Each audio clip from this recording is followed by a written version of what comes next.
Olá, jovens! Mais um dia, mais um vídeo do canal. E que dia é hoje? Pode ser terça, pode ser quinta, pode ser sábado e pode ser um dia qualquer. Pode ser octofeira, não sabemos. O que sabemos é que isso é um canal de YouTube. Então o que você faz? Você liga o sininho e já fica curtindo tudo, já fica preparado para os próximos vídeos. E esse canal é o fruto do trisal proibido. De quem? Eu, João, minhas redes na tela, seu Rafael Corrêa, melhor editor de vídeos do Brasil, redes de Menino Rafa pela tela inteira e Dona Nune, melhor capista, melhor artista gráfica, melhor tudo. Redes de Dona Nune. Então fique aí. No final eu volto.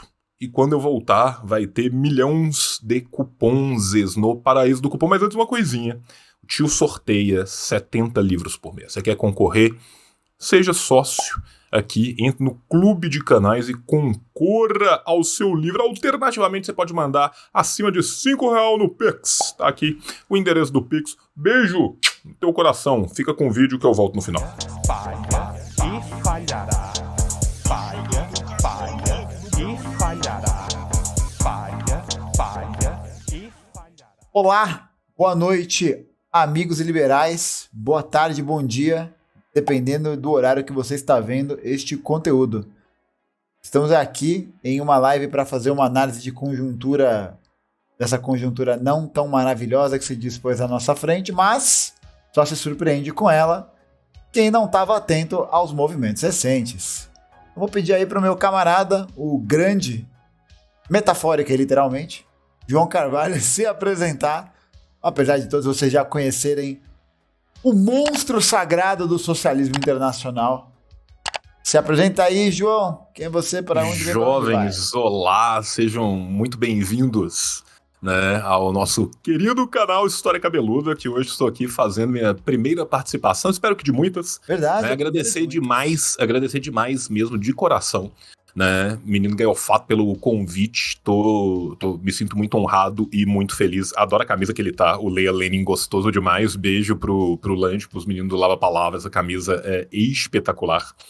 Né? Para quem não me conhece, eu sou o João Carvalho, eu sou historiador de formação, tenho canal aqui na Twitch, tem canal no YouTube, tem 200 redes social, estamos na internet desde que as coisas eram feitas de bambu, né? E fui chamado para a gente poder, né, conversar, trocar uma ideiazinha aqui sobre as coisas que estão acontecendo e principalmente o Stodeliat, né? O que fazer em relação às coisas que estão acontecendo, né? E tenho certeza que vai ser uma conversa muito gostosa e muito frutífera.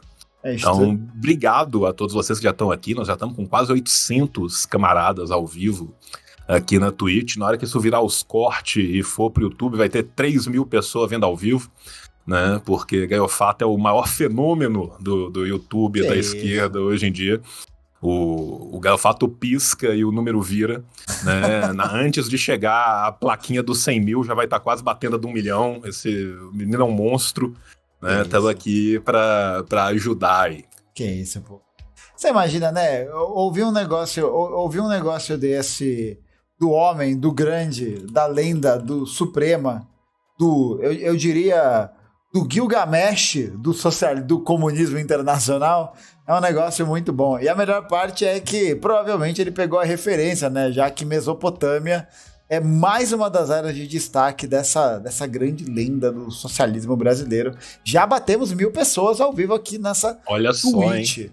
Nessa Twitch para poder falar do Lula.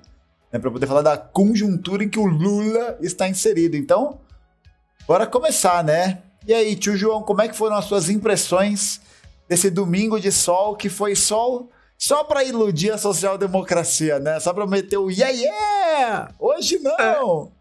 É o famoso, é a festa da democracia, né, cara? Quem espera muita coisa de onde não sai nada, errado tá quem espera, né? Nosso querido Barão do Itararé tinha uma frase maravilhosa que é: de onde você nada espera, é de lá que não sai porra nenhuma.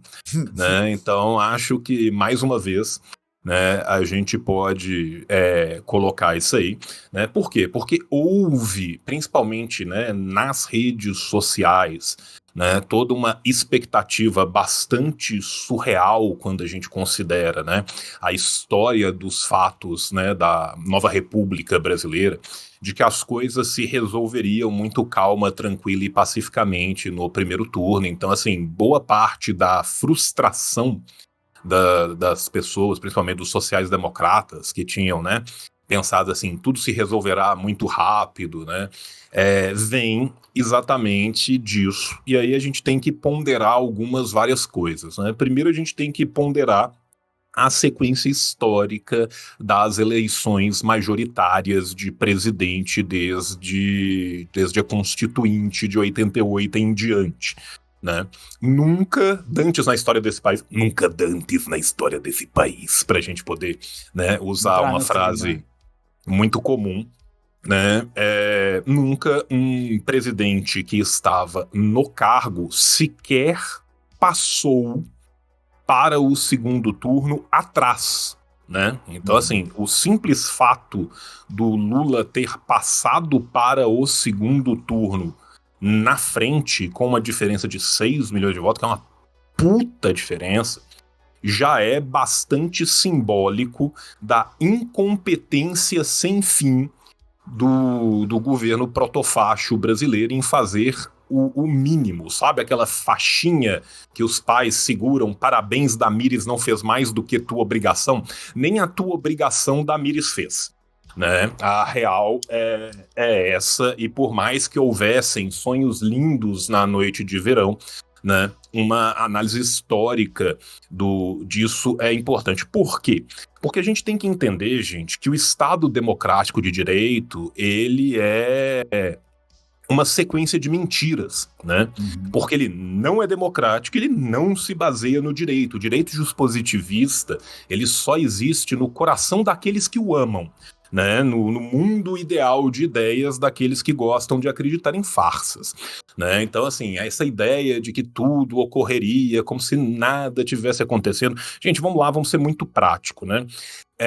Qualquer libelo probatório mínimo que for feito nos demonstra de forma patente que se o direito juspositivista burguês servisse para alguma coisa, não é que a gente teria o Lula eleito em primeiro turno, a gente não teria tido a eleição de 2018, porque a quantidade de crimes eleitorais que foram cometidos pela chapa do Jair com o Mourão em 2018 era um neston de crimes, tinha 1.001 crimes, você podia escolher o crime que fosse.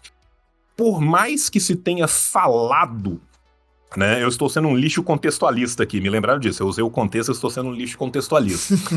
Por mais que tenham falado muito, vamos coibir os disparos de zap, vamos coibir a propaganda ilegal, mas não coibiu foi porra nenhuma, gente. Tá? O máximo que a gente viu foi termo de ajustamento de conduta. Termo de ajustamento de conduta, como é que ele funciona? Quando um burguês, quando alguém rico comete um crimes, em vez de você virar para ele e falar assim, olha, abrimos o nosso livrinho de crimes aqui e o seu crime equivale a esta pena, a gente fala assim, não. Está aqui um TAC, um termo de ajustamento de conduta, que é um papel que não vale absolutamente porra nenhuma, que você vai fingir que você está assinando, nós vamos fingir que a gente está olhando, e você, por favor, tente cometer menos crimes, crimes diferentes e crimes mais discretos, né? Para além disso, a gente tem que entender que em uma sociedade onde você tem um processo de longa duração,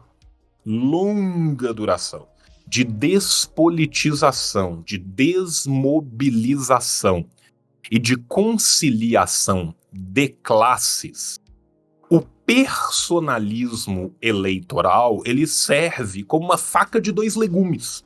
Tá? Ele serve tanto para a gente ter a eleição com a maior concentração de votos em duas figuras de toda a história do pleito burguês, desde a suposta redemocratização do Brasil, como ele serve para gerar fenômenos que, a um princípio, podem parecer aberrantes, mas só são aberrantes para quem trabalha com lógica. Né? Por quê? Porque aí o cara vira e fala assim, porra, mas eu olhei Minas Gerais, e Minas Gerais ao mesmo tempo deu 60% dos votos para Zema. 50 e tantos por cento dos votos para Lula.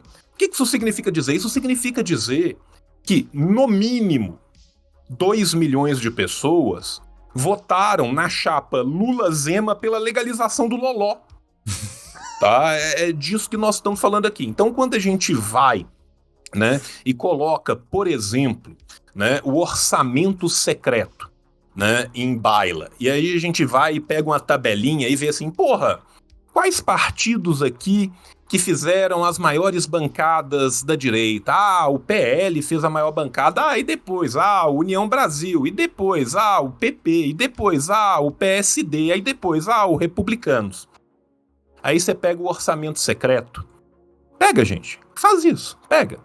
E olha na mesma ordem. Quais partidos mais receberam emendas de bancada nos maiores valores pelo orçamento secreto?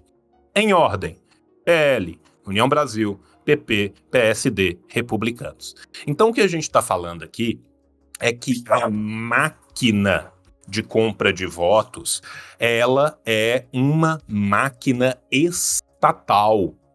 Muito surpreende o fato, tá, do próprio Jair Bolsonaro ter conseguido a proeza de ser tão assustadoramente incompetente em tudo que ele se propõe que não seja roubalheira. Fora isso, e olha que ele ainda é muito incompetente, porque, né, assim, nós estamos em 2022, vírgula, ano da tecnologia, vírgula, né, e ainda assim o sujeito tá me fazendo roubalheiras típicas da virada do século XIX pro século XX, gente. Comprar as coisas em dinheiro vivo, pegar dinheiro de caixa, de pão, pra ficar fazendo desviozinho, loja de doce de fachada. Gente, assim, pelo amor... É lavagem de dinheiro for dummies. Então, assim, qualquer um que acompanha os comunicadores da esquerda radical no Brasil, a gente vem falando dia sim e dia também, desde a última eleição congressual, que a gente tinha tudo para eleger o Congresso mais conservador de todos os tempos. E muitas vezes a única coisa que a gente falava brincando este não é o Congresso mais conservador de todos os tempos. Esse é o último Congresso democrático até o próximo. Porque cada vez mais a tendência dentro do capital, uma vez que a gente tem no presidencialismo de coalizão, né, a máquina inteira funcionando para que o centrão se locuplete dela, a tendência é só mudar quem foi o grande vencedor da vez. Se o grande vencedor da eleição de 2018 foi o PSL, o novo presidente do Brasil é Valdemar da Costa Neto. Né? Então, assim, desculpa, vai lá. Eu tava mutado aqui, mas aí você imagina que agora existe até uma outra questão que é o próprio Valdemar Costa Neto vai sofrer o mesmo processo que o Luciano Bivar sofreu, né? Que é como é que ele vai manobrar o tanto de gente que existe dentro da sigla partidária dele, porque o Luciano Bivar colocou, em 2018 aconteceu isso, né? Uma bancada gigantesca do PSL que foi minguando, que foi migrando para outras organizações. E provavelmente, se acontecer uma derrota no pleito agora do final do mês, do Jair, e a tendência dos números é que isso ocorra, eu acho que a gente pode escrever que no começo do ano que vem nós vamos ter um racha gigantesco no PL, os bolsonaristas mais renitentes vão sair junto com o Bolsonaro na tentativa de fundar um outro partido, e quem ficar no PL muito provavelmente vai ser cooptado e a gente vai ver o PL dentro do governo. E eu acho que tem ainda essa possibilidade porque existe um flerte entre União Brasil e o Partido Progressista, porque vamos lembrar que o Arthur Lira é do PP, existe esse flerte da União, já existe essa conversa em termos avançados entre os dois para poder juntar os dois partidos, e dessa maneira o PP e o União Brasil, e o União Brasil que já era a junção do DEM com o PSL. Com o PSL, então já é uma junção, então seria uma terceira fusão para poder se tornar a bancada com maior poder de barganha dentro do Congresso Nacional. E aí alcançar 106 deputados, se fizer essa fusão, alcança 106 deputados, né? E alcançando estes 106 deputados, vai ter mais gente do que o PL, lembrando que do PL, a chance do PL terminar com 40 ou terminar com 50 deputados em janeiro não é pequena, né? Pequena. Uhum. Eu acho interessante essa conjuntura porque mostra bastante que esses meandros de dentro da política nacional mantêm seu funcionamento, né? Então eu sentia, observando mesmo a campanha, é que a gente estava focado sinteticamente nas campanhas da esquerda radical, né? Mas quando a gente via a rede social, todo mundo ali fazendo pistolinha, L com a mão, a grande festa da democracia, boné, não sei o quê. E eu acho que as pessoas subestimaram muito, primeiro, duas coisas, né? Primeiro, o quanto essa onda fascista se propagou, e eu acho que isso tem a ver sinteticamente com como a extrema-direita vem atribuindo a si mesma esse discurso de radicalidade para resolução entre aspas, né? Dos problemas da classe trabalhadora, que é uma coisa que em nenhum, 0, 1, 2, 0 momento a social-democracia, o petismo, o pedetismo ou qualquer coisa assim se propôs a fazer, né? Antes, pelo contrário, né? Quando a gente teve, né, esse momento, a gente teve o momento tanto da desmobilização popular e do abandono dos setores populares por parte da social-democracia, como a gente teve o momento da escalada retórica que preparou o terreno, né, para o fenômeno fascista poder florescer, né? Assim, então, quando a gente pensa no que foi ao longo, né, da primeira década e principalmente da virada da primeira para a segunda década desse século, a construção do arquétipo quase junguiano do petista, né, do Petralha, né, o Petralha que levou o Merdal Pereira à Academia Brasileira de Letras, né, que o tio Rei chora o Petralha até hoje, abraçado à noite com sua foto da Hannah Arendt. Nossa, né? tem essa. A foto da Hannah Arendt e a foto da época do trotskismo, né? Então assim, isso foi uma construção de cabo a lado e política não tem espaço vazio, política tem espaço ocupado, né? E o discurso que é o grande discurso vencedor dessa eleição é um discurso anti-institucional. Né? Quando a gente pensa o que foram as eleições proporcionais, ou seja, as eleições das câmaras, em todas as câmaras, em todos os níveis, eu estou falando em nível estadual e estou falando em nível federal. O grande vencedor, entre aspas, né, dessa eleição foi um discurso não institucional, que é o discurso da direita radical, da extrema-direita, que é um discurso mentiroso, que é pure ideology, né, pra gente... Pure ideology. Né, o homem que... Falando de ideologia, às vezes acerta e no mais calado é um poeta. Nossa, que inclusive um comentário particular. Que triste fim do Slavoj Žižek, né? Nossa que coisa, né, cara? Que coisa. Que merda. Nessa hora a gente fala que o Bunker Daddy nunca esteve errado, né? O eurocomunismo é anticomunismo, né? É uma coisa de louco, né? Tarda, mas não falha. Né? Não falha. E tem fala aí, desculpa, pode falar. Não, vai lá, querido. Não, era só para poder complementar mesmo essa ideia que essa despolitização foi seguida muito por uma coisa até que o Alisson Mascaro levanta no livro dele, Crítica do Fascismo, que é uma crítica liberal em relação ao fascismo, né? Liberal no sentido de que o que a gente viu muito mais por parte dos setores da social-democracia, e isso é uma degeneração naturalmente, entre aspas, né, porque é do reformismo em si, que é essa crítica sobre o bolsonarismo, ou sobre o fascismo dessa direita que agora está no PL, que está vendo a união do União Brasil com o PP, é uma crítica de cunho moralista, né? É uma crítica de cunho bastante liberal nesse sentido, porque é uma crítica que fala muito sobre a civilização versus barbárie, né? É aquela ideia muito, né? Leve livros para votar, sabe? É essa palhaçada. E sempre presa nos limites da institucionalidade burguesa, né? A gente chega no ponto absurdo de ter uma propaganda falando quem tem fome tem pressa, vote. Né? As pessoas vêm sentindo fome há muito tempo. né? Nenhum fenômeno fascista. Primeiro, gente, uma coisa que é muito importante, que a gente fala sempre, mas que é importante reiterar: o fascismo ele não é uma excrescência do capitalismo. O fascismo é um dos lugares possíveis para o qual o capitalismo irá, voltará e irá de novo, enquanto ele existir, toda vez que for ou mais cômodo ou mais lucrativo, tá? Esse é um fenômeno que vem de brinde com o modo de produção. Você compra um capitalismo e você ganha o fascismo de frente, tá? Então, assim, isso é uma coisa que acontece, já aconteceu antes, está acontecendo de novo em diversos lugares e está acontecendo de novo em diversos lugares por causa das próprias contradições inerentes ao sistema que engendra esse próprio fenômeno.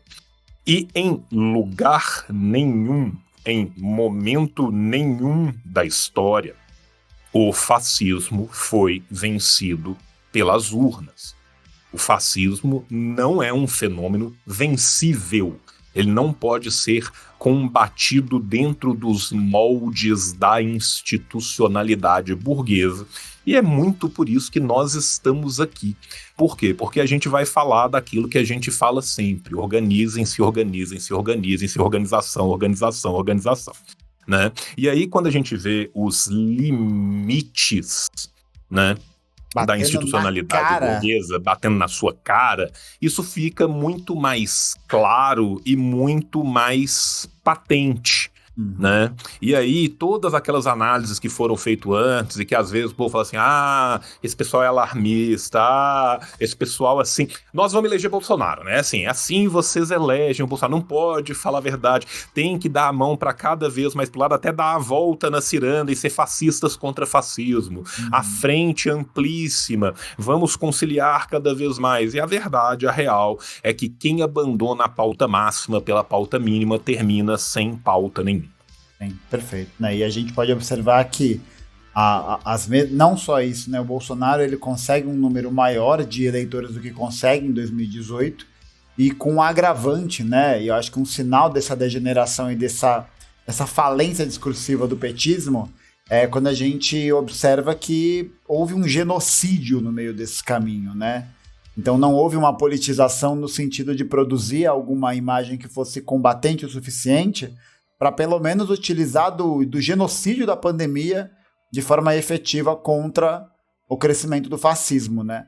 Porque, fundamentalmente, a ausência de uma crítica material àquilo que causa o fascismo é o que acaba fazendo com que esses grupos de trabalhadores que vão aderir a essa dinâmica discursiva façam essa adesão, né? Então, o que a gente olha com essa crítica moralista, né, de o fascismo contra os bons... É quase isso, né? Os fascistas contra os heróis, né?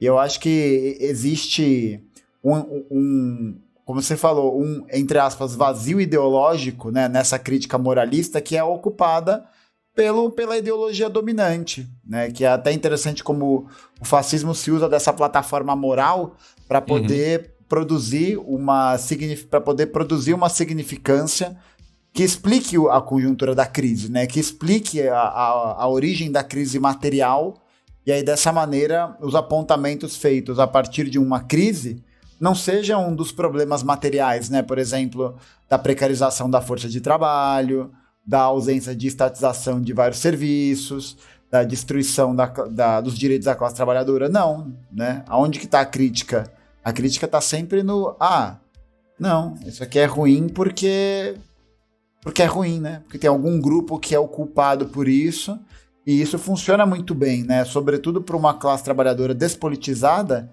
e que cada vez mais alienada, tendo que se fuder todo dia mais para poder trampar, para poder sobreviver, não vai ter tempo. E aí quando recebe essa informação, né? E houve esse xingo de fascista, burro, como que se espera que essa pessoa vá virar de lado, né? A não ser que haja um tipo de extrema unção, né, do comunismo, que é quase aquele wololó do Age of Empires, né? E assim, um outro fenômeno que eu acho que é interessante a gente pontuar aqui também, né, é notar que hoje em dia a terceira grande força não é Ciro, não é Tebet, né? A terceira via, assim como o positivismo, existe somente no coração de quem a ama e na mente dos comentaristas da CNN. Né? A terceira grande força é daqueles que se sentem absolutamente desrepresentados por toda e qualquer oportunidade, né? Somando-se brancos nulos e as abstenções, as pessoas que não foram, né? Nós temos aí quase 40 milhões de potenciais votantes que simplesmente não se sentem representados de forma nenhuma, né? E aí a gente também observa, fazendo uma outra observação diferente, como que o fenômeno do fascismo ele vai além da figura que o representa, né? O bolsonarismo enquanto fenômeno sobrevive sem Bolsonaro. Né? Tanto que todos aqueles, mesmo os renitentes, mesmo os arrependidos que no final acenaram, voltaram e o fizeram, né? A gente vê de última hora, Dallagnol, Moro, aqueles que tinham começado a separar, voltaram, eleição lá em cima. Mourão, que estava ali meio vai que não vai, no final das contas pediu o pinico, subiu, foi para senador, né? Então, assim, a gente nota como que esse é um fenômeno que pega as pessoas exatamente pela ruptura de uma institucionalidade que não funciona, né? Só que é um discurso muito mentiroso. Né? É por isso que o que eu acho que nós, do nosso campo, temos que pensar que, por mais que nós tenhamos alcançado grandes vitórias, grandes votações expressivíssimas, né? A Júlia, aqui em Minas Gerais, do PCB, conseguiu 21 mil votos no estado brutalmente conservador, uma campanha feita com migalhas, né? A Vivian conseguiu 240 mil votos pro Senado, diversas candidaturas da UP conseguindo votações expressivas para federal e para estadual, a mesma coisa ocorrendo também com diversas candidaturas do PCB. Ainda assim, a gente cresce num ritmo muito lento, enquanto o fenômeno do fascismo cresce num outro ritmo, mas a gente tem que entender também que isso não está acontecendo agora e que isso não começou em 2018. Isso é uma caminhada, gente. Essa é uma preparação que vem acontecendo há muito tempo, desde que o vácuo de participação popular foi se formando, desde que a desmobilização foi tomando a sociedade, desde que a despolitização foi galgando em todos os cantos, e isso é um projeto de poder que vem há muito tempo. Quando a galera ficava zoando os filmes do Edir Macedo, essas pataquadas todas, isso tudo faz parte de um projeto de poder que envolve o agro, envolve milícia, envolve bancada da bala, bancada da Bíblia e o caralho a quatro, né, com diversos institutos e think tanks internacionais, inclusive, muito bem aparatados, muito bem pagos, tá, que eles têm uma capilaridade enorme, para além da capilaridade da máquina, gente. É só a gente pensar que o orçamento secreto, eu acho muito irônico, né, que as pessoas falam assim, o mensalão, 100 milhões em 4 anos. Orçamento secreto são quantos bilhões no ano só, tá? Cabe 30 mensalão dentro de um orçamento secreto, tá? E isso nos mostra muito como que a máquina é feita para a manutenção do status quo. Né? 50 bilhão, 15 bilhão por ano. É um negócio de louco, cara. E quando a gente fala esses números, às vezes a gente perde a noção de proporcionalidade, gente. Para você gastar 1 milhão, se você gastar R$1 por dia, tá? Você vai gastar 1 milhão. Depois de R$1 por segundo. Gastando R$1 por segundo, você gasta uns 17 dias para gastar 1 milhão. Para você gastar 1 bilhão, você gasta 34 anos. R$1 por segundo. Real. 34 anos, tá? Nós estamos falando de 10, de 15, de 50 bilhões investidos na manutenção de uma máquina cuja função é manter essas pessoas no poder, né? Então, o que a gente tem que fazer? Nós temos que ocupar mais, nós temos que ocupar melhor, nós temos que ocupar tudo. Exatamente. Tudo. Eu acho que E tem um elemento que a radicalidade que o fascismo traz em relação a crise material, é uma radicalidade que a esquerda radical também tem a capacidade e o dever de fazer, né, para poder romper com essa perspectiva. E acaba sendo o nosso principal motor ideológico, né, o nosso motor de angariar as massas, né? A gente vê campanhas muito populares como a do Léo Péricles ou da Sofia, que botaram essas pautas de trabalhadores em cima da mesa e disseram, ó, a gente vai discutir isso daqui. Ah, mas não é o momento. Aí levanta o Bob Esponja, faz a mãozinha de arco-íris e faz foda-se, né? Momento é o caralho, né? Como diria o grande Gil Brother, põe a dentadura lá e ri para o meu tananã. Então o que a gente tem é que a defesa dessas pautas radicais, ela é muito importante porque é ela que vai possibilitar a criação de uma palpabilidade da crise material que a gente vive para o trabalhador. Então, por isso que o abandono dessas pautas fundamentais, ela é uma pá de cal, de cimento na nossa organização.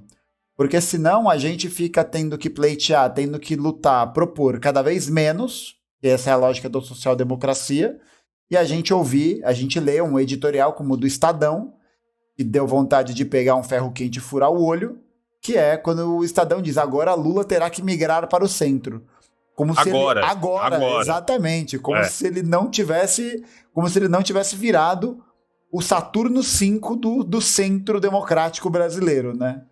E aí essa crítica radical, ela precisa dessa ferramenta de destaque e ela confere uma certa capilaridade. Então, para além, por exemplo, da Vivian, que conseguiu uma votação gigantesca de quase 300 mil votos para senadora, o Gabriel Colombo conseguiu voto para governador, se eu não me engano, em 592 cidades do estado de São Paulo, de 645. Ainda é pouco, ainda há muito a crescer, mas a gente está vendo que essas pautas radicais, né, o investimento das nossas críticas a uma crítica radical e para a construção de candidaturas verdadeiramente populares, as pessoas têm reconhecido isso. E a tendência é a gente precisar se firmar, porque senão a gente vai... E ainda tem essa, né? Juanito tem a capacidade que, caso Lula vença, caso, né, tem essa, acho que agora é importante a gente trabalhar com o pior dos cenários possíveis, caso exista uma vitória de Lula, como que o Barba vai governar, né? Qual vai ser o apoio que ele vai ter, a não ser rifar a própria mãe? É aquela coisa, né? A gente já sabe de antemão que numa eventual vitória do Lula, nós vamos conseguir a proeza, né, do Lula 3 ser ainda mais conciliador do que o Lula 2, que foi ainda mais conciliador do que o Lula 1, que já conciliou para um caralho para poder existir. Né? A gente percebe os limites patentes e absurdos do sistema quando a gente nota que a esmagadora maioria das pautas que a gente vê no possível governo Lula 3 são as exatas mesmas pautas lá de trás do governo Lula 1. Por quê? Porque bastou um golpe institucional sem resposta e 6 anos de barbárie total, com vários anos antes de barbárie escondida, para todo e qualquer ganho mínimo que se conseguiu ser retroagido. Nós estamos precisando... As pautas que são faladas hoje são as mesmas pautas que já haviam sido conquistadas há muito pouco tempo atrás. O que isso significa dizer? Isso significa dizer que a normalidade do sistema é a capacidade do sistema de retroagir qualquer pauta mínima, pauta nenhuma, num estalar de dedos. O sistema é o Thanos contra a social-democracia. E a social-democracia vem colhendo frutos ridículos de trabalho desde o primeiro momento em que ela foi instaurada. Ela vem colhendo derrota atrás de derrota, mas ela tem a certeza mais absoluta do mundo que desta vez será diferente. É o sapo que carrega os escorpiões. Sabe? Não adianta você levar o escorpião pra dentro do baile dos sapos, porque ele não vai aprender a coachar. Tá? E o que a gente vai ver num futuro possível, né, de um governo Lula 3 é precisamente isso. né? Vamos lá, gente, vamos ser muito prático, né? No presidencialismo de coalizão que a gente tem formulado no Brasil, né, o executivo, ele se torna refém do legislativo. Isso é feito para ser assim, tá? Nós estamos falando do legislativo mais conservador de todos os tempos até hoje. Nós estamos falando de um legislativo hoje que a situação, ela piorou tanto que numa eventual vitória de Bolsonaro, o Senado dá a ele maioria para mudança do número de juízes no STF, bem como para impeachment de qualquer um deles. Essa é a parte mais preocupante. Lembrando, gente, que impeachment é um processo puramente político, inclusive na letra da lei. Se você pegar o que é o impeachment, lá está falando, o impeachment é um processo político. O que significa, em última instância, o impeachment ser um processo político? Significa que se a galera decidir que cai, cai. E acabou. Tá? Não é um processo de provas. O processo de provas, ele acontece depois, no judiciário, para definir a elegibilidade ou inelegibilidade daquele que foi impeachmentado. Tá? Então nós estamos falando aqui de impeachment como um projeto, como um processo político. O que significa? Juntou os políticos, deu maioria? Quanto que precisa? 2/3 em 2 votações. Tem isso? Acabou. Acabou. Faz impeachment de qualquer um e foda-se. Foda-se, né? E aí a gente vai vendo que todos estes acenos, né, já vêm ocorrendo muito antes. Né? É tão lastimável e tão patético, né? Eu vou citar a reportagem que Gael Fato citou aqui, porque assim, é um negócio de doido. Lula agora terá que acenar para o centro. Por enquanto, ele estava com o grande bolchevique Alckmin, né, capitaneando a volta da Terceira Internacional. Porra, gente, colabora comigo. Geraldo Alckmin, exatamente.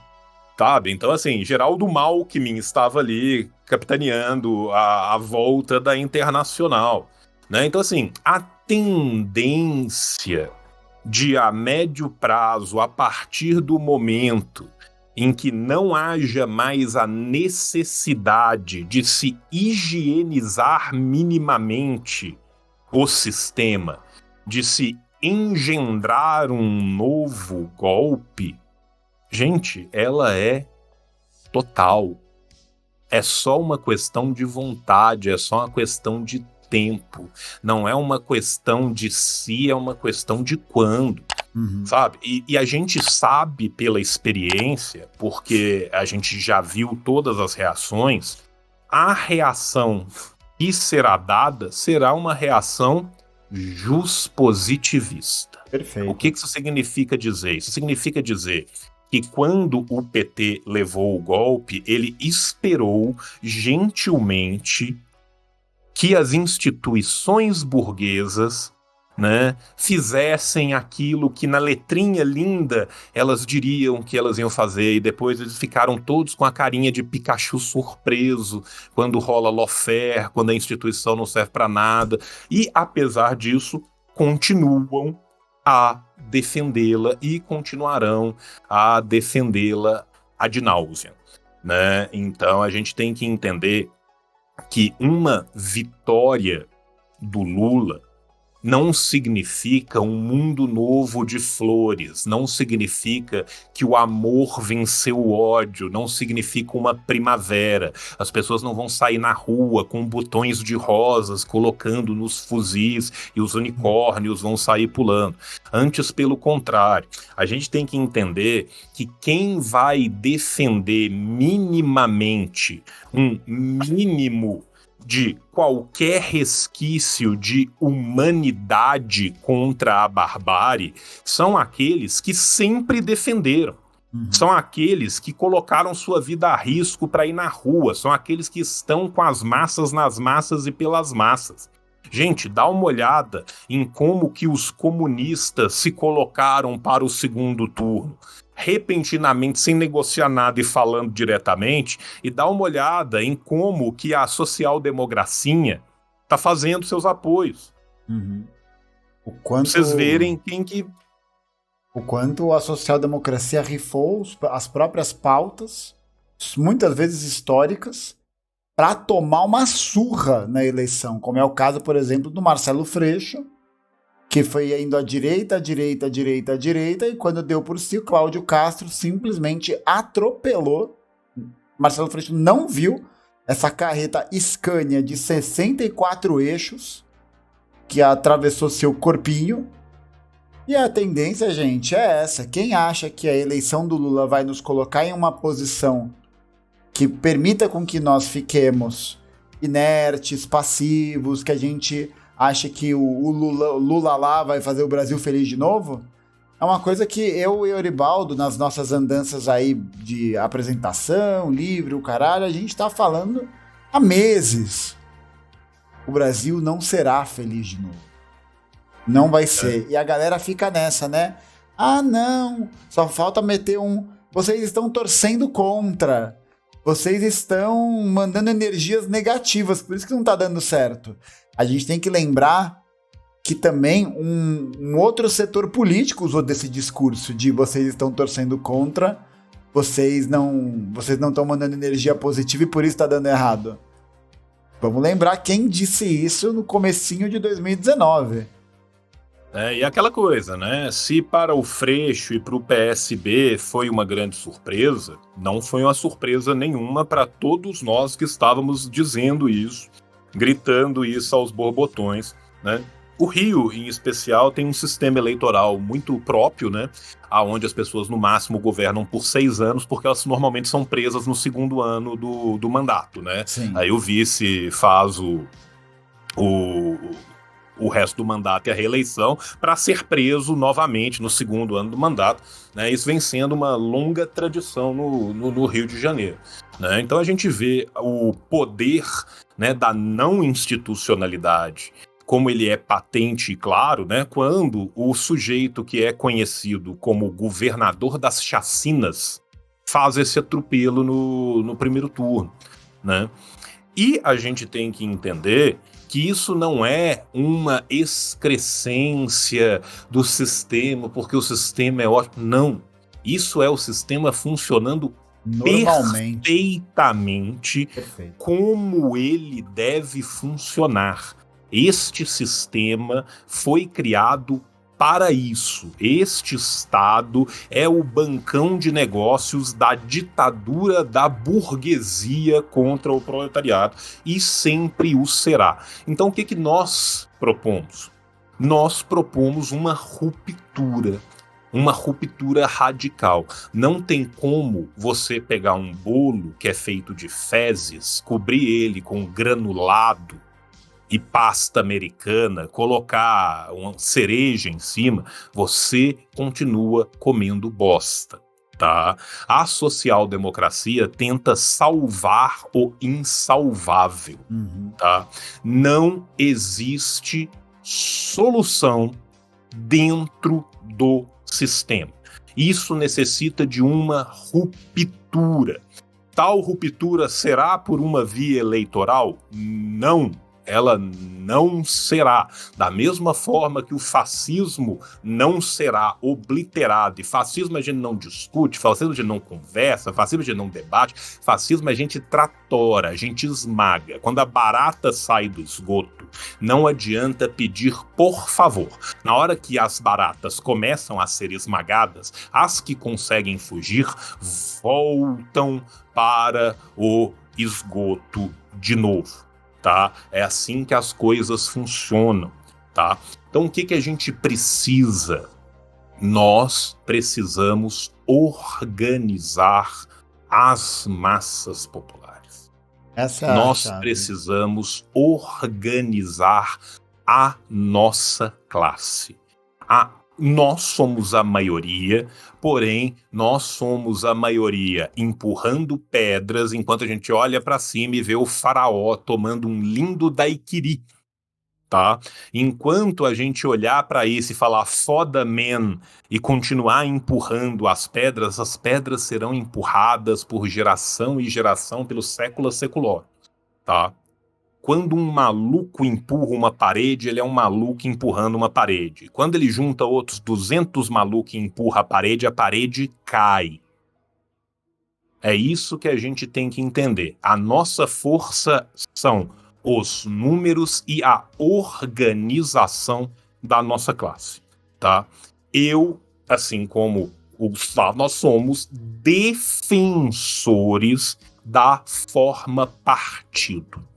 Muitos intelectuais, muita gente depois do maio de 68, muito eurocomunista safado, falando, não, a forma partido está Superada. velha, a forma partido acabou. Mentira, balela, tá? As pessoas não conhecem da história da nossa própria contemporaneidade, pesem todos os pesares do que aconteceu depois, pesem todas as minhas críticas ao governo de coalizão do Nepal. Vocês sabiam que teve uma revolução no Nepal?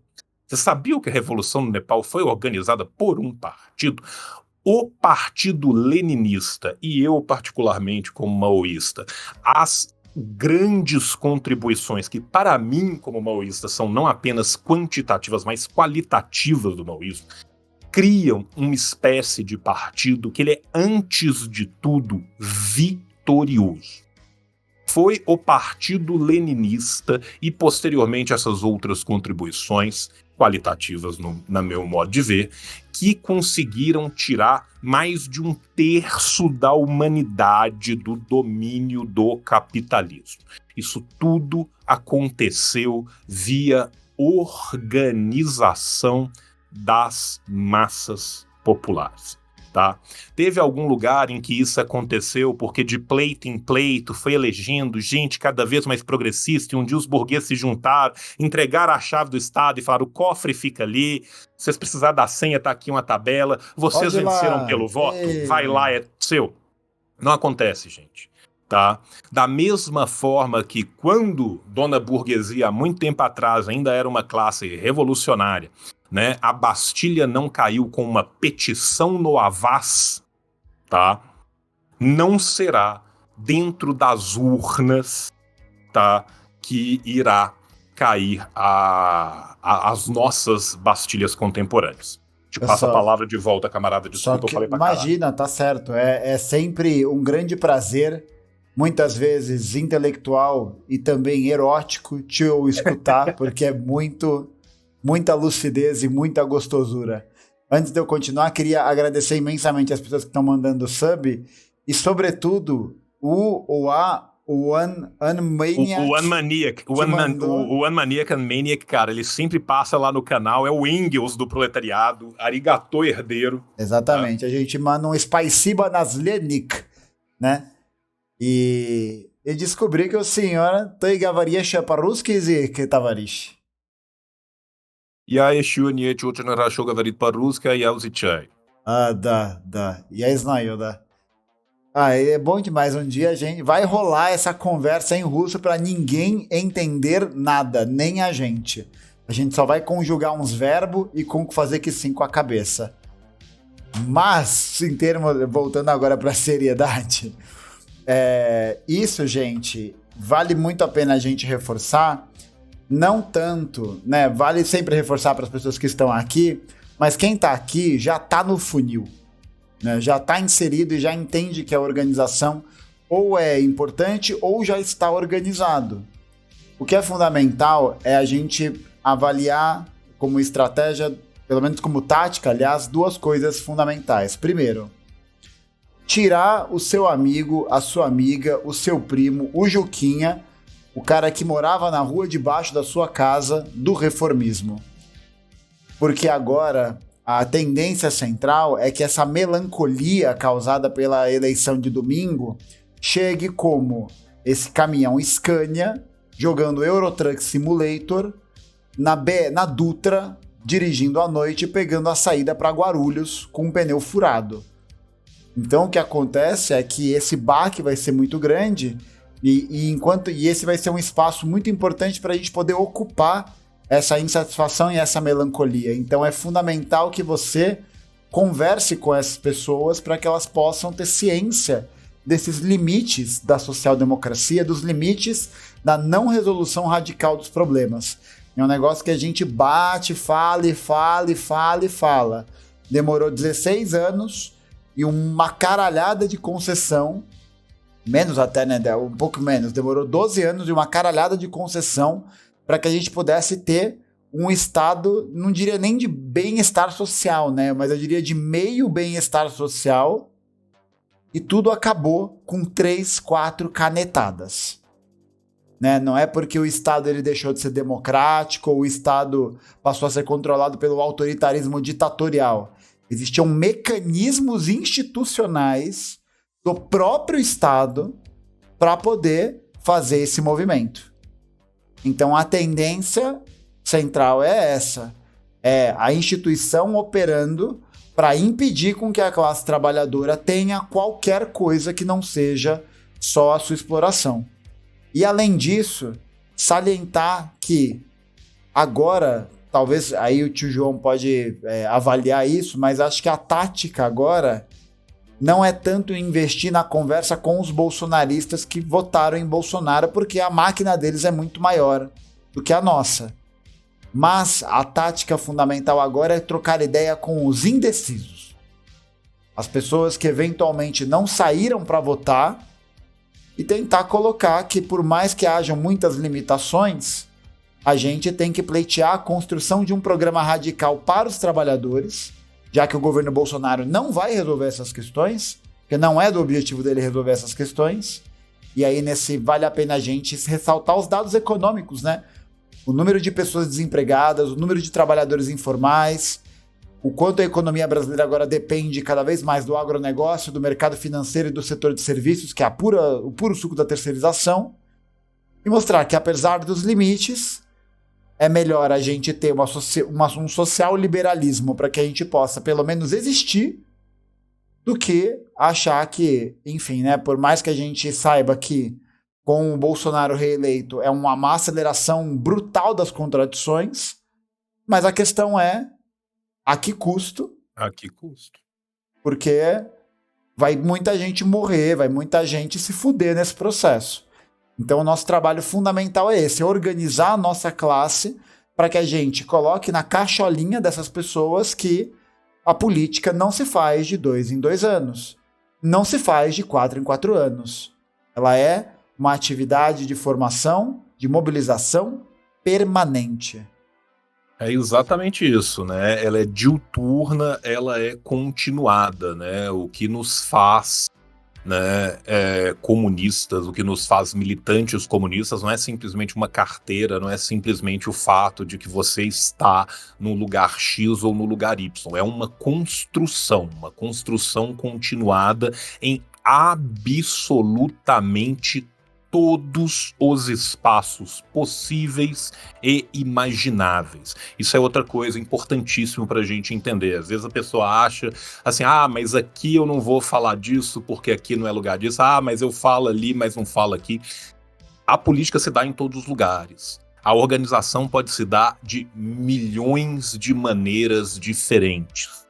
Tá? E cada uma delas é importante, por quê? Porque isso não é uma questão individual. Este é um trabalho coletivo. O indivíduo só pode florescer verdadeiramente quando o individualismo morrer.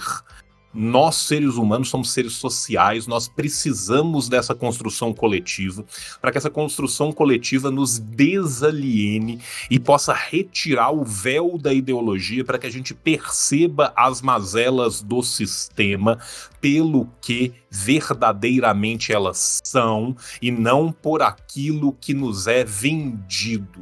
Tá? E isso é um processo de conscientização que é lento e que é gradual.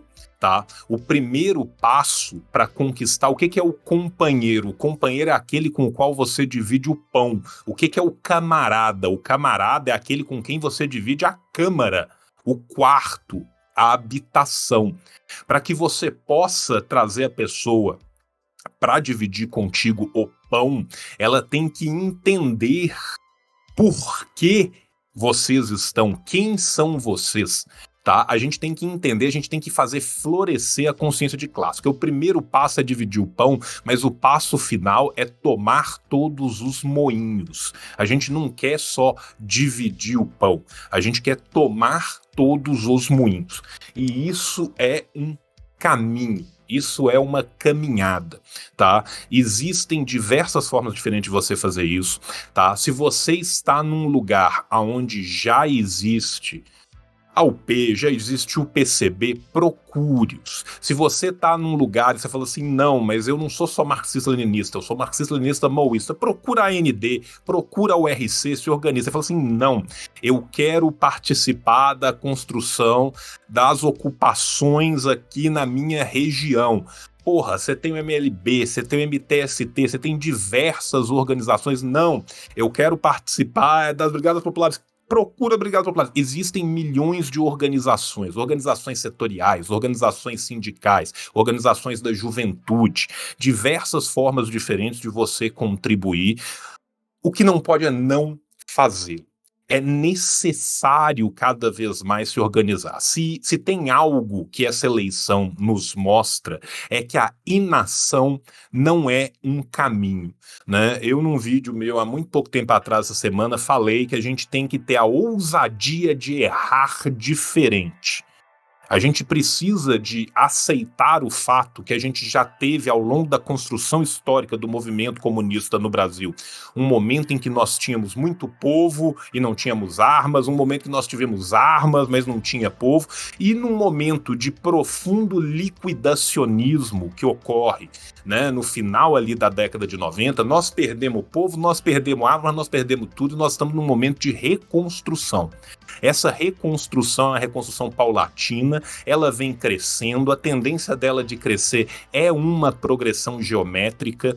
Propagandistas como eu, como Gustavo, como Jones, como Ian, como tantos e tantos outros, todo dia a gente recebe mensagem no DM do Twitter, mensagem na casa do caralho, mensagem no Instagram, mensagem de não sei o que, de gente falando assim, porra, agora eu tô na organização Y, queria te agradecer porque você me radicalizou. Porra, agora eu tô na organização Z, eu queria agradecer porque você me radicalizou. Nós vamos ter muito tempo, se tudo der certo, para brigar por linha depois, para fazer uma disputa de duas linhas, para chegar num momento lindo, onde a prática será o critério da verdade. Nós estamos aquém disso ainda. Nós estamos no momento de uma construção necessária, absoluta e conjunta. Nós precisamos ocupar tudo, nós precisamos ocupar mais, nós precisamos ocupar melhor e nós precisamos errar diferente. A gente tem que aprender com as lições do nosso passado, com autocrítica e sem nenhuma autofagia, tá? Perfeito. Nós temos que aprender com cada uma das lições e, mais ainda, nós temos que saber, como disse o Mariátegui, que o nosso marxismo não será cópia nem decalque, que o nosso marxismo será criado para as condições brasileiras. Qual que é a nossa função? Nossa função é criar a Revolução Brasileira. A Revolução Brasileira não vai ser a Revolução Soviética, Russa, a Revolução Brasileira não vai ser a Revolução da Mongólia em 1921, a Revolução Brasileira não vai ser a Revolução Indochinesa e não vai ser a Revolução Chinesa. Mas ela pode e deve aprender com os erros e com os acertos de cada uma dessas, lembrando que a ortodoxia diz relação ao método. Não é a em mesma relação coisa ao que dogmatismo, método, né? É, exatamente. Ortodoxia de método não é dogmatismo. Nós não vamos pegar uma realidade que não é a nossa e bater igual a criança de 2 anos com caixa em caixa, tentando fazer a estrelinha entrar no buraco do quadrado, porque não dá certo. Nós temos que criativamente e coletivamente construirmos a Revolução Brasileira. E a Revolução Brasileira passa pela organização, pela reorganização de todas as massas populares. Disso eu não tenho a menor dúvida. Este é o nosso caminho. E este é um caminho que, historicamente, é um caminho vitorioso.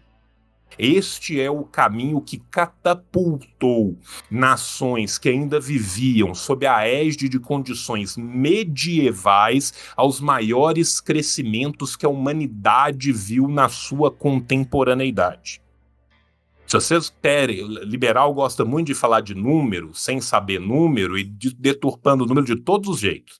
Os dois maiores crescimentos de nações na história da contemporaneidade são União Soviética e China. União Soviética, por mais que a servidão de gleba tinha sido extinta na lei em 1870, continuava com a população de 93% de analfabeto não eletrificada e sob o domínio de relações de produção na esmagadora maioria de todo o seu território feudais.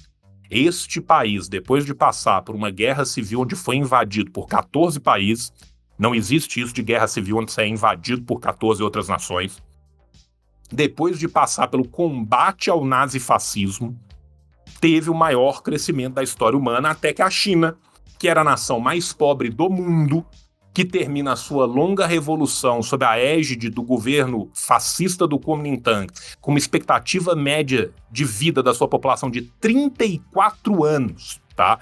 O chinês, em 1950, tinha uma expectativa de vida de 34 anos, tá? Termina a década de 70 com quase 70 anos de expectativa de vida, mais do que dobra. O outro grande salto de crescimento, tá? Então nós estamos falando de uma tática que é uma tática historicamente vitoriosa. Organizem-se. Essa é a nossa pedra de salvação. Cada um de nós é um grão de areia na ponte que vai tirar a humanidade da sua pré-história para a sua história verdadeira, uma história emancipada, desalienada, onde o indivíduo vai poder florescer com a morte do individualismo. Desculpa, Gustavo. E que é isso? Só vai haver uma regra que vai criar o não abolicionismo penal no socialismo, que é proibido pedir desculpa. Pediu desculpa, gulag canavieiro com colher quebrada de bolo de aniversário.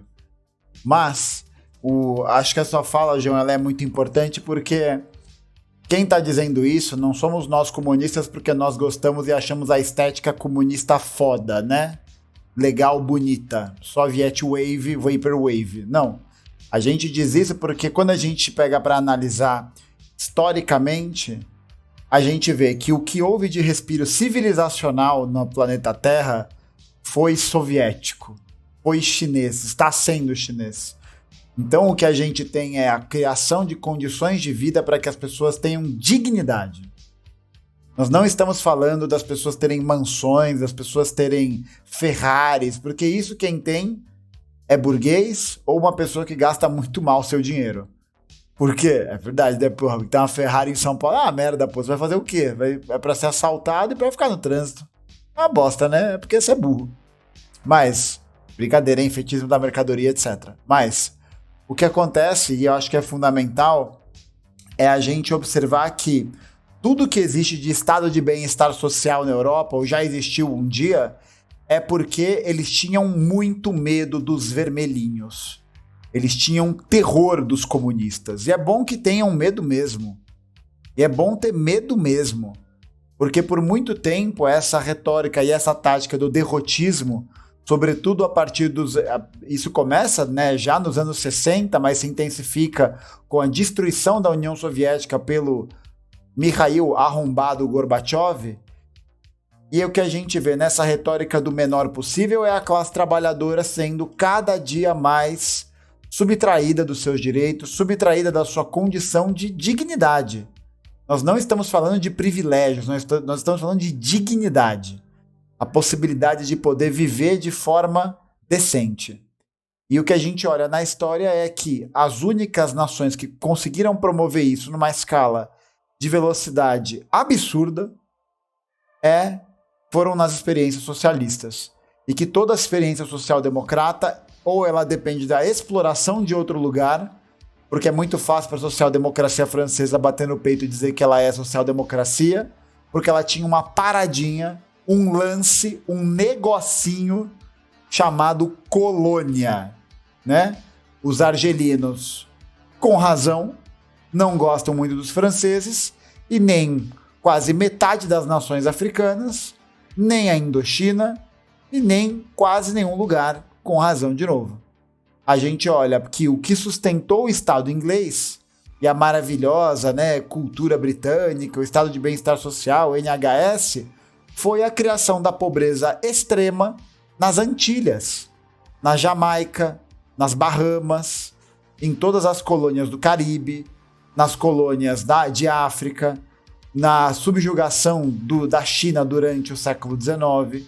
Então é muito fácil a gente falar de social-democracia quando a gente está falando de colônia, quando existe essa possibilidade. Não é o caso do Brasil, não é o caso da América Latina. Por isso que eu parto também, acho que dessa ideia que imagino que o João também concorde, de que é impossível, por uma questão histórica, construir uma social-democracia na periferia do capital. Inclusive, a gente tem que pensar que a social-democracia, enquanto experiência histórica dentro do capitalismo, de verdade, ela não dura mais que uma década e meia, dependendo do lugar, né? Assim como ela vem, ela rapidamente vai embora e recrudesce, né? E ela só veio nos momentos em que ela veio, né, por conta também da luta intestina, não só dos que estavam na colônia, mas também dos trabalhadores de todos esses lugares. Né? Depois que o socialismo se erige enquanto ciência, pela mão do socialismo científico. Mas antes disso, o que fez com que a criança deixasse de trabalhar 16 horas por dia para trabalhar só 12 foram os oenitas e foram os cartistas. Né? Ou seja, os movimentos sociais estão há 200 anos trazendo o mínimo resquício de humanidade para todos os rincões da Terra. Quanto sangue, quanto suor e quanta linfa foi derramado, foi despejado para que homens e mulheres negras pudessem andar de ônibus nos Estados Unidos. As leis que vetavam a sodomia e o sexo oral entre pessoas do mesmo sexo caem no Império, nos Estados Unidos e no Reino Unido em 2003, gente, tá? Não tem 20 anos, tá? Enquanto o Fanon estava morrendo e a Revolução Argelina estava triunfando, os Freedom Riders estavam tendo seus corpos ateados em fogo por ousar andar de ônibus em cidade, na parte branca de cidades, tá? Isso historicamente está aqui do lado, Então, quando a gente fala socialismo ou barbárie, quando a gente fala comunismo ou barbárie, a barbárie já está entre nós o tempo todo. Os bárbaros não são os outros. Bárbaros, né, é o outro, é o estrangeiro, é o xenós. Né? Ele é bárbaro por quê? Porque ele fala bar, ele não consegue pronunciar o grego. Isso é uma onomatopeia que leva a bárbaro, barbaru em grego. Tá? Os bárbaros somos nós. Os bárbaros são o Ocidente, tá? Enquanto a capital do Império Incaico tinha 60 a 80 mil pessoas com coleta de lixo e água encanada, Paris tinha 20 mil, e quando no século XV teve a peste negra, a grande universidade de Paris culpou malignas conjunções astrológicas. Tá? Então é vendido uma falsa ideia de missão civilizadora, como se o colonialismo tivesse a capacidade de civilizar, e a verdade é que o colonialismo não falhou no que ele queria, ele triunfou no que ele queria, porque a intenção do colonialismo sempre foi explorar, matar e criar condições de pauperizar ainda mais o proletariado europeu e enriquecer ainda mais os poderes centrais, destruindo todo o restante do mundo, toda a periferia do mundo. Marx, na década de 40 do século XIX, já afirmava que o capitalismo mostrava sua face real e mais cruenta nas colônias. Isso é verdade até hoje. Isso é verdade até hoje. É um ledo engano, é positivismo puro acreditar que uma nação pode ser soberana sob a égide do capitalismo. Não existe soberania real para nós. A América Latina terá futuro quando os Estados Unidos se tornarem passado. Agora, para que a gente possa construir esse futuro, cada um de nós vai ter que construir. Nós vamos ter que construir a Revolução Brasileira. Pega o Gustavo, pega qualquer um, joga a gente hoje no Suriname e fala assim, constrói a Revolução Surinamenha. Nós não conhecemos Suriname. Nós não sabemos as condições do Suriname direito. Eu posso até ter estudado alguma coisa, eu sei que teve plantation no século XIX. Foda-se. As nossas condições são aqui. Nossos conhecimentos são daqui.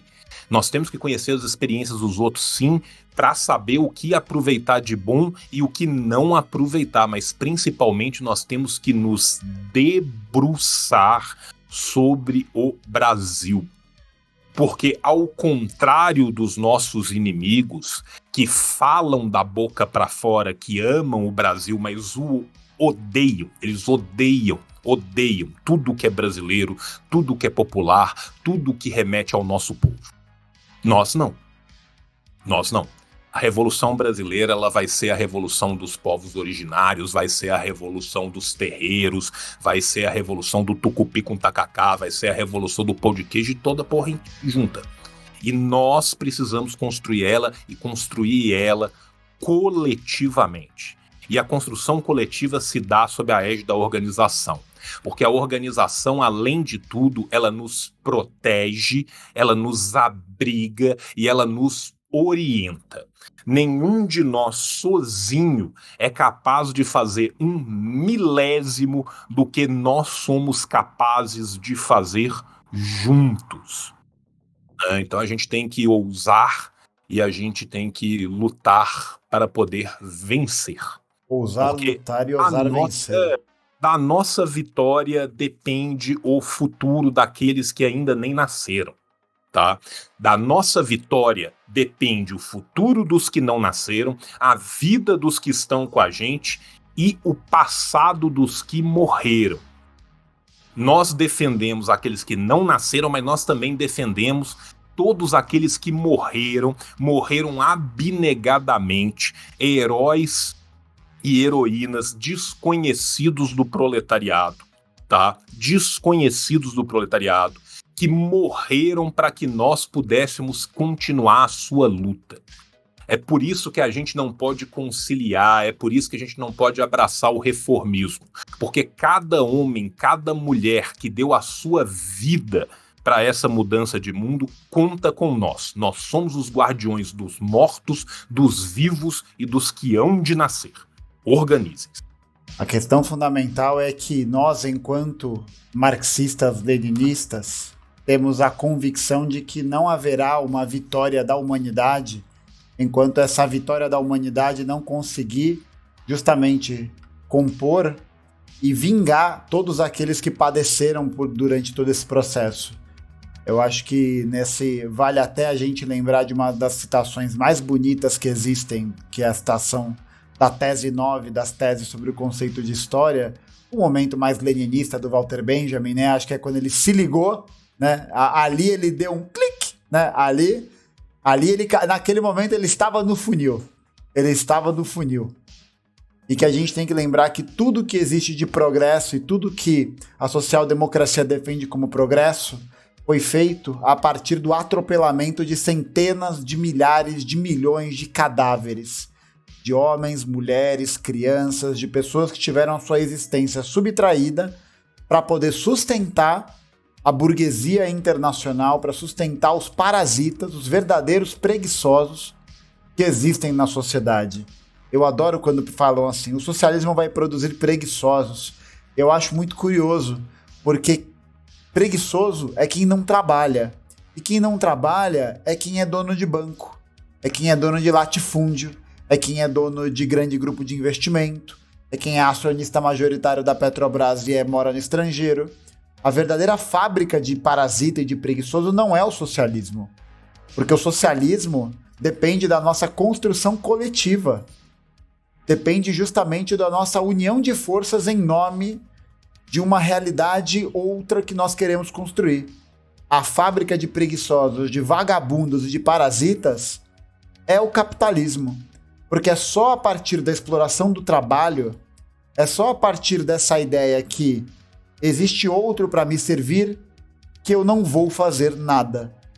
E o que a gente olha é que na experiência do socialismo, isso não só não é verdade, como esse desenvolvimento só foi possível e viabilizado porque estávamos organizados coletivamente, porque estávamos debatendo politicamente as questões dos nossos tempos e porque a revolução é um processo que está ocorrendo de forma permanente.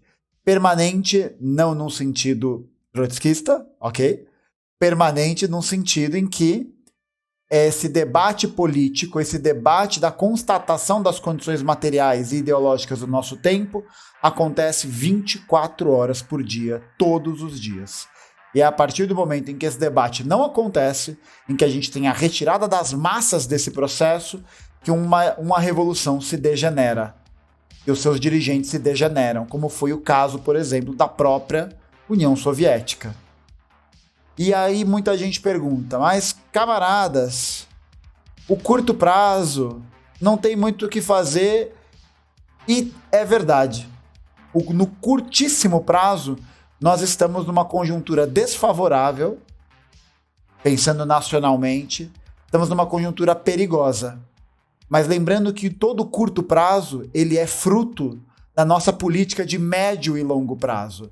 Então, se você plantar bosta, você vai colher bosta.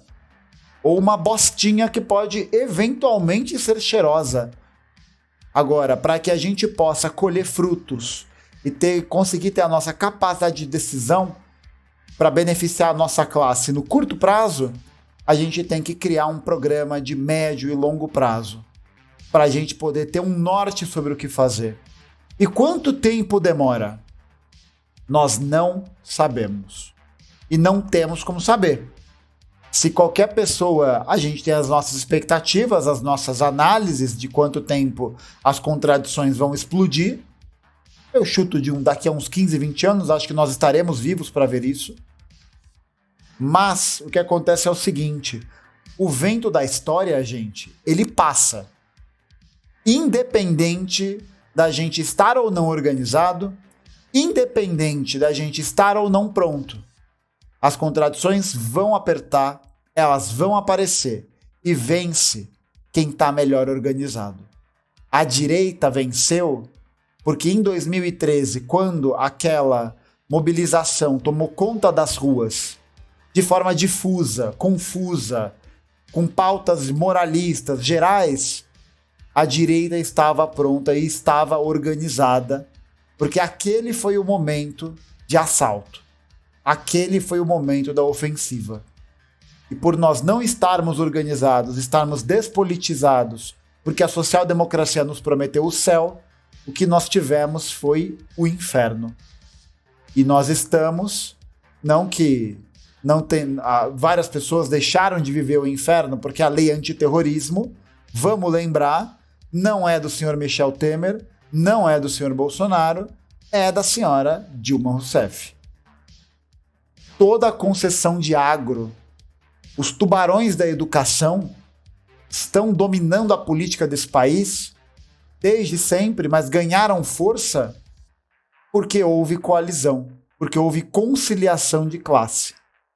Então, para que a gente possa se assegurar que a nossa classe vai estar pronta, como diz o próprio Walter Benjamin, no momento de perigo, é preciso que a gente esteja organizado para, assim que esse vento da história, assim que esse tempo oportuno, assim que esse kairos passar diante de nós, que a gente possa agarrar essa oportunidade pelo cabelo Porque a hora que a gente agarra, a gente não pode mais soltar.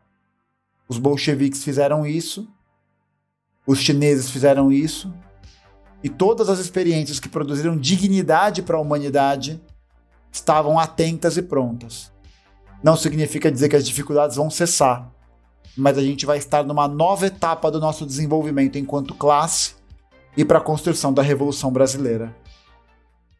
Quiser comentar alguma coisa aí, João? Quero. Tem uma frase, né, muito clássica, que é o famoso: há décadas em que nada acontece e há dias em que décadas passam. Né? Os comunistas chineses fizeram a longa marcha, eles caminharam 25 mil mu, conhecido popularmente por nós ocidentais como 12.500 quilômetros. Sabe como é que eles fizeram? Eles começaram com o primeiro passo. Se alguém virasse para Lenin, para o grupo do POSDR, para o Partido Operário Social Democrata Russo, né? Logo depois de 1905, 1907, a Duma mais conservadora de todas, 1908, todo mundo em degredo, e falasse: daqui a 10 anos vocês estarão dentro do palácio organizando a primeira experiência socialista da humanidade, a esmagadora maioria deles poderia falar: acho que não. Né? Então a gente tem que se preparar para o amanhã, é hoje. É isso que nós estamos falando aqui. Nós estamos falando que toda construção, ela existe porque ela tem um começo e principalmente porque ela tem uma continuidade. A longa marcha se deu porque se deu o primeiro passo, mas se deu principalmente porque depois do primeiro passo se caminhou todos os 12.500 quilômetros que foram necessários se caminhar. Nós temos diante de nós a longa marcha da Revolução Brasileira. E ela começa com cada um de nós, e ela começa com cada primeiro passo. Não tenham medo de dar o primeiro passo, porque vocês não estarão dando este passo sozinhos. Essa é a beleza da organização. Eu tô aqui, eu dou minha cara a tapa, Gaiofá tá aí dando a cara a tapa dele. Por quê? Porque nós somos agitadores, nós somos propagandistas, essa é a nossa função.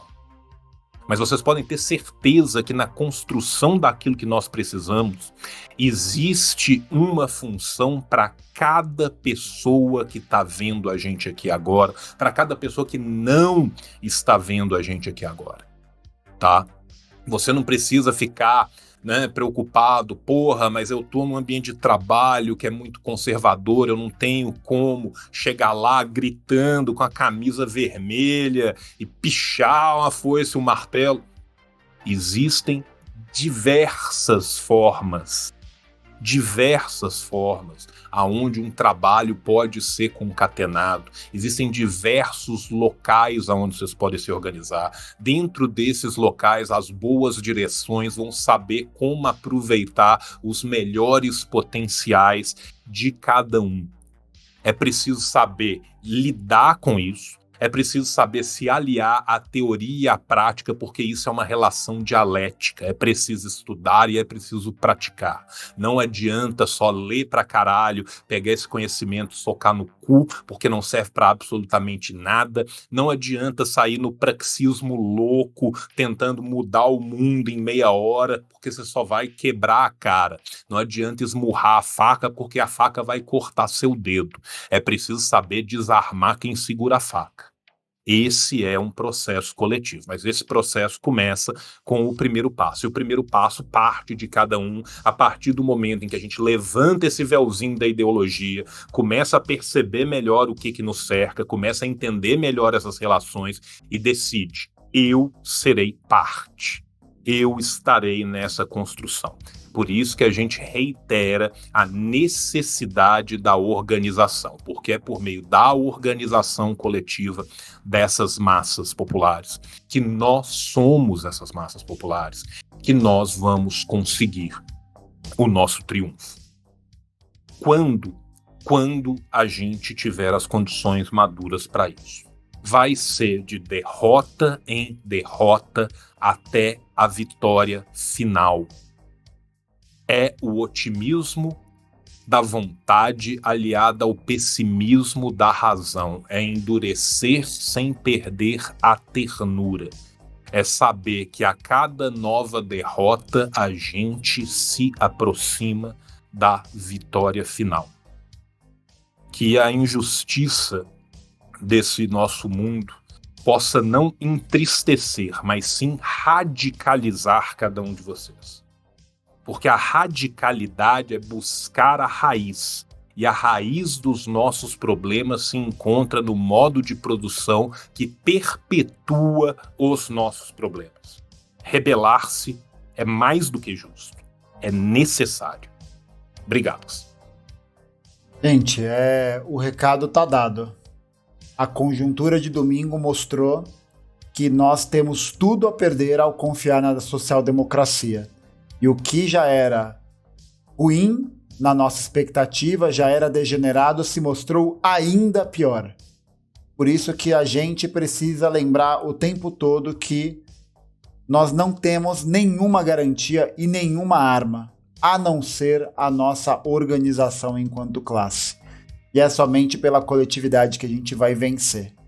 Não há outro caminho. Mas depende de nós construir para pavimentar esse caminho e tornar ele uma realidade. Queria muito agradecer ao João por ter feito a live, as palavras, o espaço. Eu acho que a gente fez análises muito importantes e interessantes para a gente poder pensar essa questão. Agradecer a todo mundo que está no chat assistindo e para dizer que se você se sente triste, melancólico, se sente sem esperança, que bom. É excelente, porque talvez esse seja o passo necessário para que você entenda que não há outro caminho, que é incontornável a nossa construção revolucionária. Porque depender da social-democracia, da institucionalidade, do parlamento burguês, está mostrando para a gente o que a gente ganha. Migalha, migalha e migalha.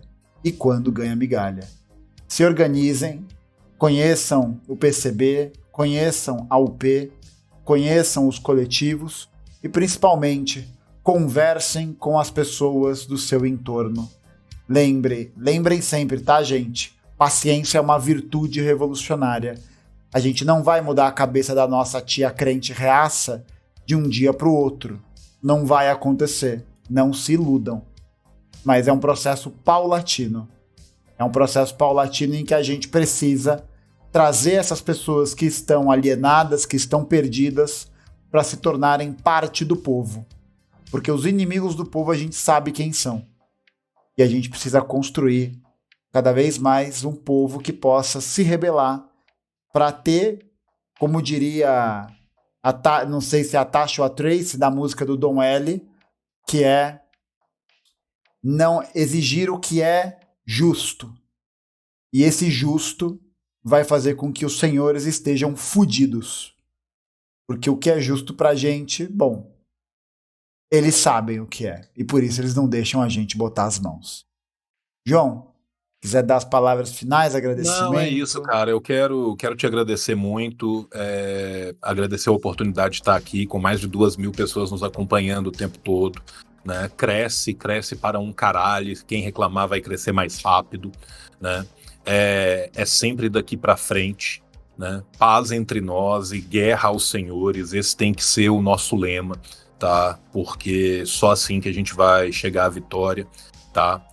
Quem quiser me acompanhar, assim disse o João, tem no YouTube, tem na Twitch, eu tô sempre por aqui, tô sempre por lá também, né? E agradecer de novo aí a oportunidade, principalmente agradecer a cada um, né, dos camaradas e das camaradas e desses camaradas que estiverem aqui com a gente hoje, que forem ver esse VOD depois, que verem esse vídeo no YouTube, né? E lembrando também que qualquer dúvida que vocês tiverem, minhas DMs são todas abertas, o que eu puder fazer para que a minha experiência possa facilitar de vocês, eu estou sempre à disposição, certo? É isso, cara, um beijo no coração para todo mundo.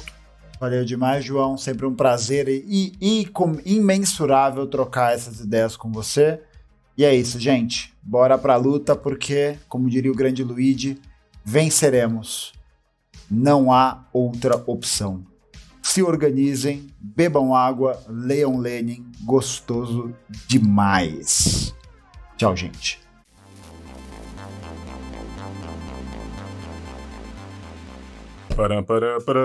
Terminou, mas não terminou. Não terminou, sabe por quê? Porque tem paraíso dos cupom. Tem cupom para um caralho. Tá cheio de cupom. Vamos lá.